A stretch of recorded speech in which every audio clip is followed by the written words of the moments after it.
Най-често срещани са годишните и тримесечните финансови отчети, като годишните финансови отчети се публикуват за фискалната година на компанията, която представлява период от една година. Важно е да имате предвид, че не е задължително фискалната година, която използва дадена компания, да съвпада с календарната година. При много компании фискалната година не съвпада с календарната година, като пример за такива компании са Apple, Microsoft, Nike и Disney. Пример за компании, при които фискалната година съвпада с календарната, са Meta, Amazon, Tesla и McDonald's. Компаниите също така обикновено публикуват тримесечни отчети за всяко тримесечие. Календарната година се разделя на 4 тримесечия. Първото от 1 януари до 31 март, второто от 1 април до 30 юни, третото от 1 юли до 30 септември и четвъртото от 1 октомври до 31 декември.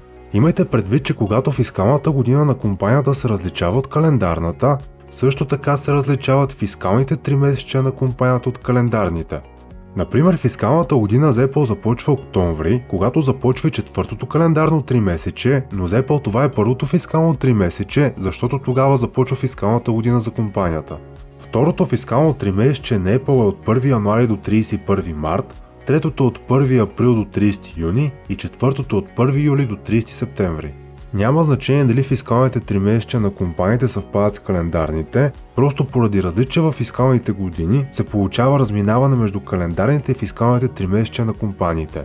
При компаниите като Amazon, например, при които фискалната година съвпада с календарната, няма разминаване при фискалните и календарните тримесечия.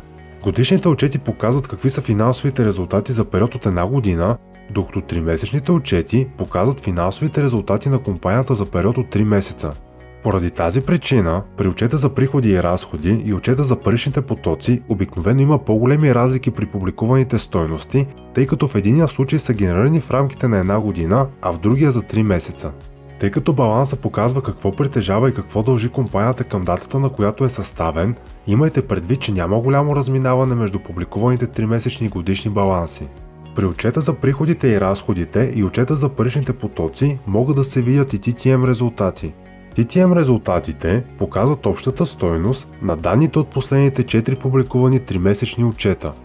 Например, ако през последните 4 3-месеча приходите от отчета за приходи и разходи на компанията са били $35 милиона всяко 3-месечие, полученият TTM резултат за приходите ще бъде $140 милиона. По същия начин се изчисляват TTM резултати за всичко друго от отчета за приходите и разходите и отчета за паричните потоци. Целта на TTM резултатите е инвеститорите да могат постоянно да следят финансовите резултати за последната една година, без да е нужно да чакат публикуването на следващия годишен финансов отчет. Защото ако компанията публикува годишен финансов отчет преди 6 месеца и няма TTM резултати, които да се видят, инвеститорите ще трябва да чакат още 6 месеца, докато компанията публикува следващия годишен финансов отчет, за да видят какво е годишното представяне на компанията.